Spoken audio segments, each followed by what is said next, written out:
So, welcome everyone. This is Gwen Brain. Welcome to the podcast of Tapping In, where we tap into the wisdom and experience of successful leaders. Today, we have Allan Dykstra joining us from the Work Revolution, and he's going to share some of his wisdom and experience. So, Josh, welcome. Thanks for joining us. Oh, thank you, Gwen. It's such a pleasure to be here. Thank you. Good, good. So, I want to start by just having you share a little bit of your journey of getting to where you are the CEO of the Work Revolution. Sure, sure. So usually when I tell this story, I like to say my journey always starts with music. And so I thought I was going to be a performing musician. I was a classically trained pianist my whole life growing up.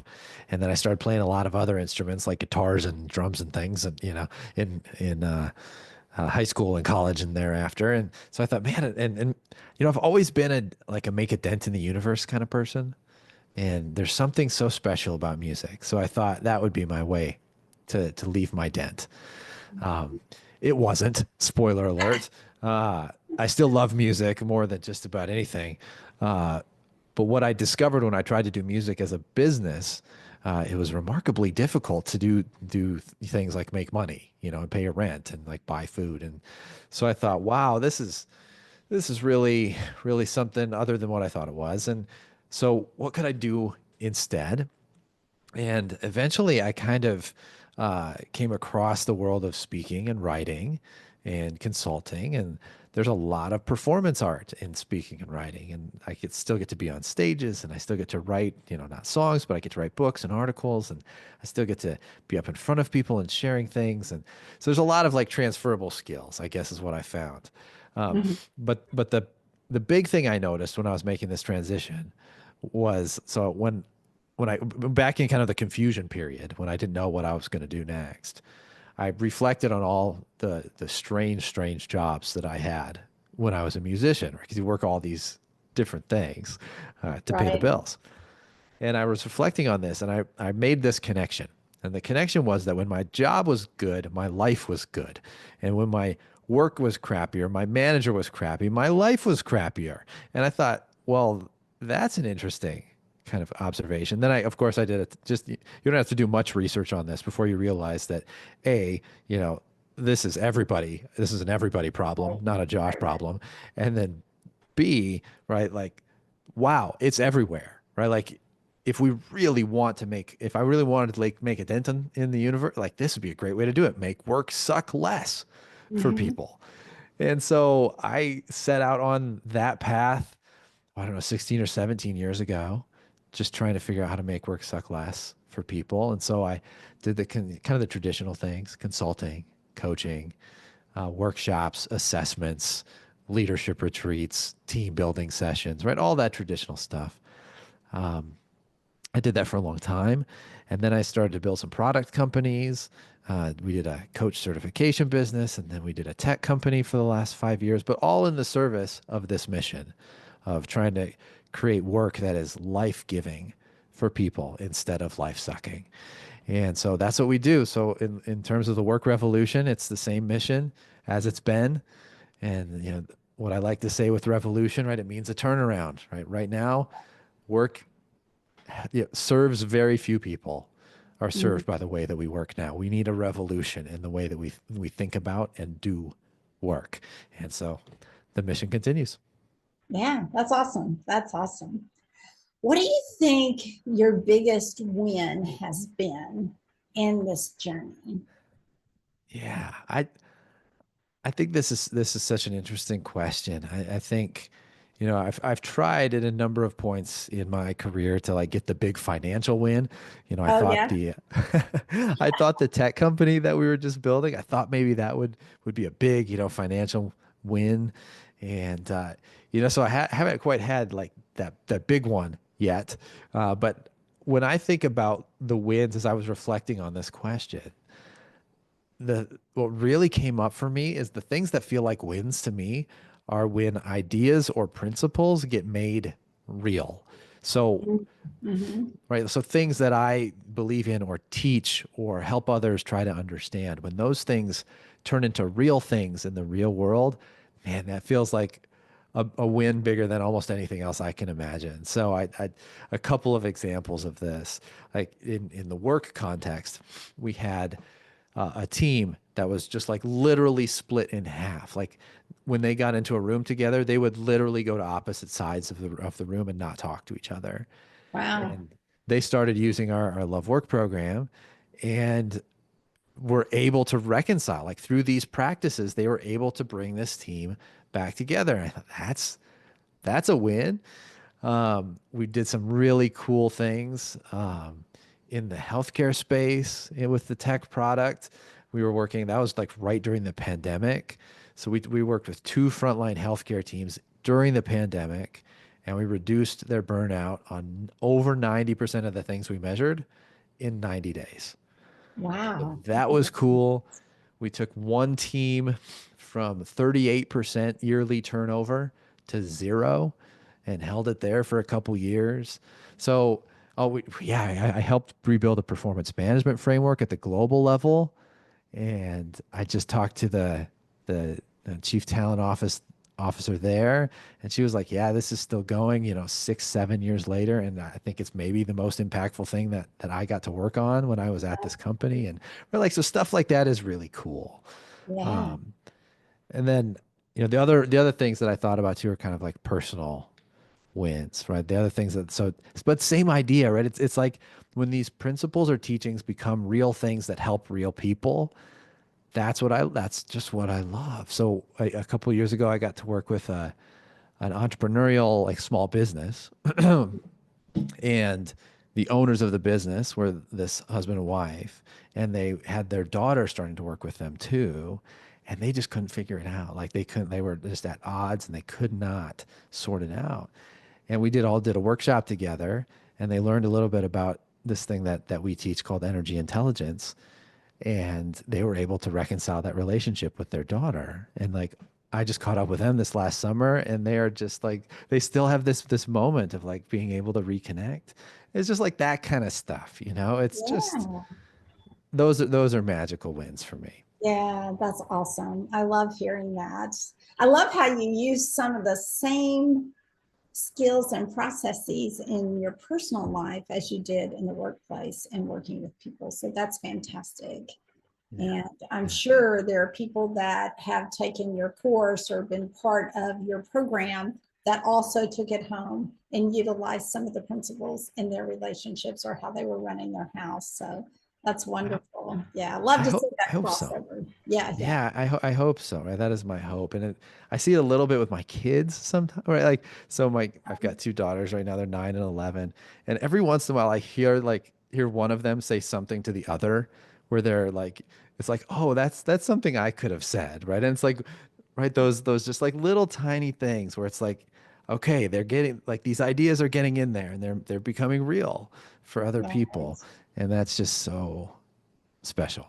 Yeah, yeah, yeah.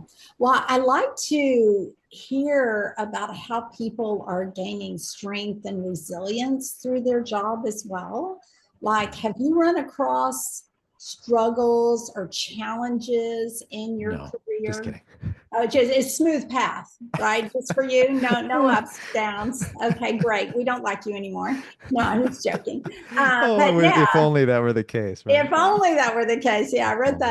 that in my Facebook post today. So yeah, we all run into dips and valleys and bumps and humps, and so what's maybe share one or two of those that you learned something from and you gained from. Yeah, sure. Well, the first one that comes up for me is a personal example. Is that okay if I share Sure. that? Yeah. Yeah. Okay. So the first example would be my divorce, actually. Mm-hmm. So I was coupled with a really amazing human for almost 20 years, and we were married for 17 of that. And we decided to consciously uncouple and it landed right in 2020. We didn't mean for it to happen during the year when everything else was going on, but that's just kind of how it went. Mm-hmm. Um, but this was a big challenge. This was a big difficult experience for me. I'm so future focused, I tend to kind of live out there in the future. And so I had Mhm. pictured my life with this person for the next, 40, 50, whatever years, like until the end, And all of a sudden that wasn't the case. Mhm. And that kind of like fractured something with me. Like I started experiencing all kinds of anxiety that I had Yeah. never I'd never had a panic attack before in my life. And I had my very first panic attack in Paris, actually, doing a workshop over there for a client. Not during the workshop, thankfully, but like in the evening. And I didn't know what was happening, right? I thought I was dying, right? I just really had no clue what was going on, and it was so scary. And then, but over the course of, the next year or two, really just learning. I mean, just learning what anxiety was, learning Mhm. like doing a lot of interior work to try to figure out where that was coming from and like how I understand it now, right? Is like this kind of like I was too fixed like in my picture of the future, and I didn't have any flexibility and around that, and I wasn't living in the moment, and like there's so Mhm. many kind of lessons that I learned Right. from this. And also just how to be more open myself, how to be Mhm. more open with myself and feel what I feel and be more embodied, but also be more open with the people around me and share what's going on. So tremendous lessons through that challenging time. Yeah. Um, Yeah. even though And it let was me go ahead. Sorry. yeah, even though it was really one of the most loving divorces I've ever seen, right? Like, and I'm Mhm. very fortunate about that. Um, but yeah, even that, right? It was still remarkably challenging.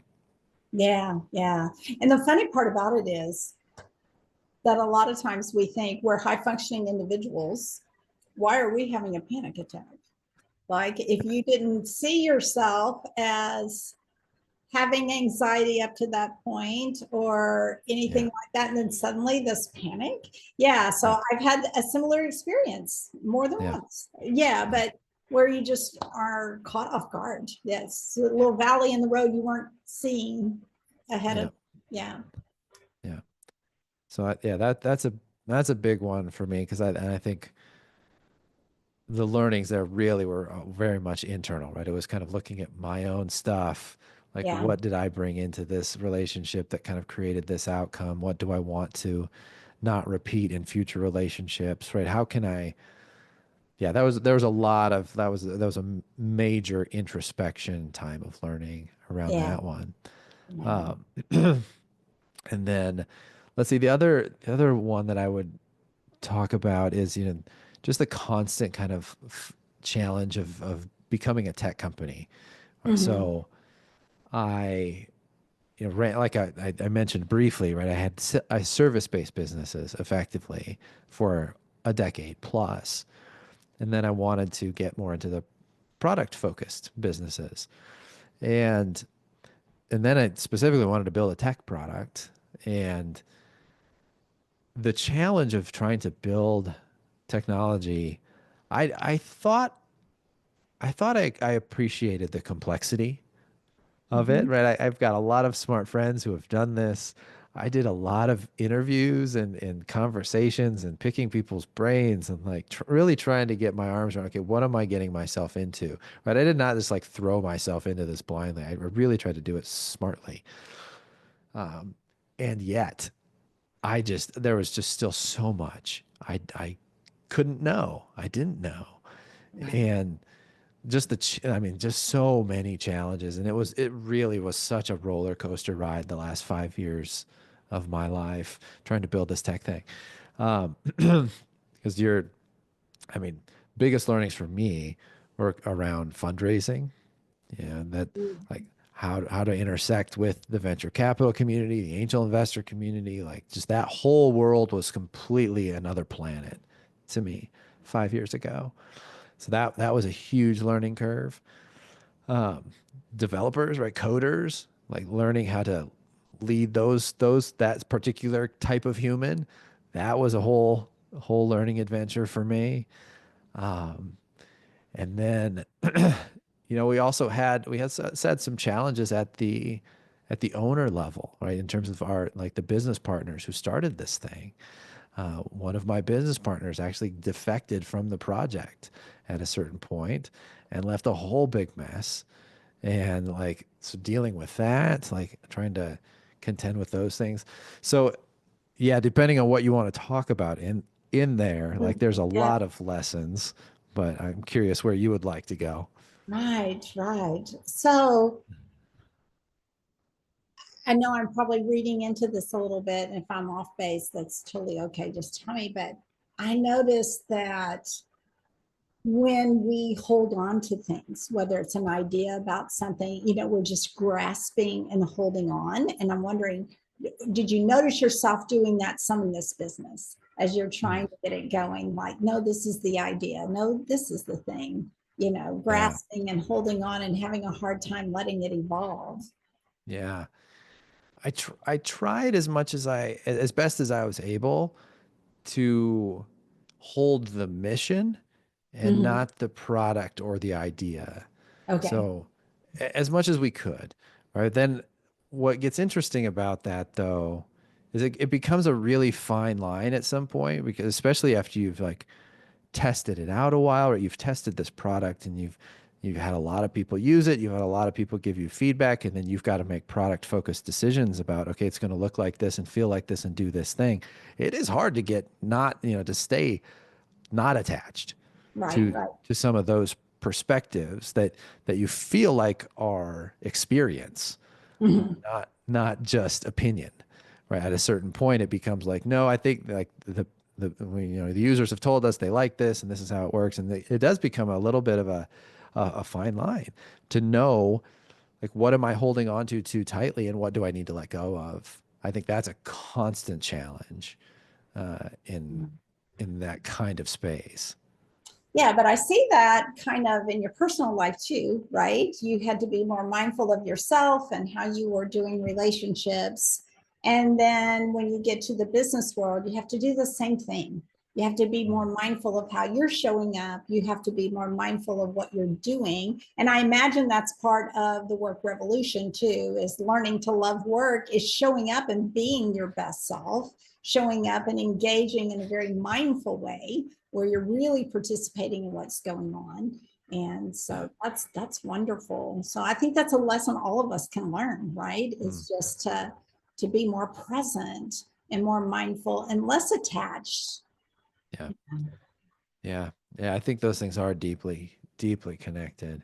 Yeah. Being able to be present and mindful. Yeah. It's absolutely some of the things we try to teach through the Mhm. love work experience. That's the tech product.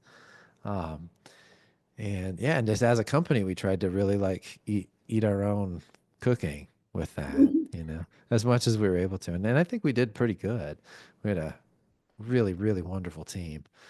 Um, but yeah, it's hard, right? Like that's Right. yeah, they call them soft skills, but they ain't, right? Like this is the hardest Well, work of all. right. Soft skills doesn't mean easy. Right. Exactly. No. So, and I think this is something that a lot of people struggle with in the workplace Yeah. is understanding the human side of things. They may understand the tech, they may understand the industry, they may understand manufacturing, whatever is going on. But when it comes to human connection, as Yeah. well as just connecting with ourselves, taking Yeah. care of ourselves. Yeah. And Yeah. that's super important. If you don't, then your work will suck, you know? Yeah. Yeah. Yeah. Yeah. Much prefer to call these human skills. I think, Mhm. to the point of what you're saying, right? This is, yeah, how do we work with each other? And yeah, and if we're not mindful of these things, yeah, work starts to suck the life out of us, no question. Yeah, yeah. So I think it's one of those contributing factors to burnout that Oh you yeah. probably see in your work. I certainly do in mine, is Yep. that people are not, they're so engaged in work and the product and the outcome, and they're not paying attention to themselves and not just the Yeah, process of what they're doing at work, but the process of what is happening within themselves. for sure. Yeah. So yeah, so much of it I think is a re-embodiment adventure. It's a Mhm. reconnecting, of head and heart and the whole rest of you, the whole rest of me. So I can bring myself, yeah, so I can actually understand what's happening in here as I go throughout my day. And yet, yeah, that's exactly what we try to teach too, is so many of those kind of they're re-embodiment practices, right? This is not, we say all the time, right? It's simple, but it's not easy. Right, right, exactly. Yeah. Exactly. So, well, you brought out some really good points today. And I just love the parallel process that you've had in your own life and in your work life. I hear that a lot from Yeah. people, that as they're growing in one area of their life, they're growing in another. And sometimes it's, one area of your life is doing well, the other one's not doing so well, and then it'll flip.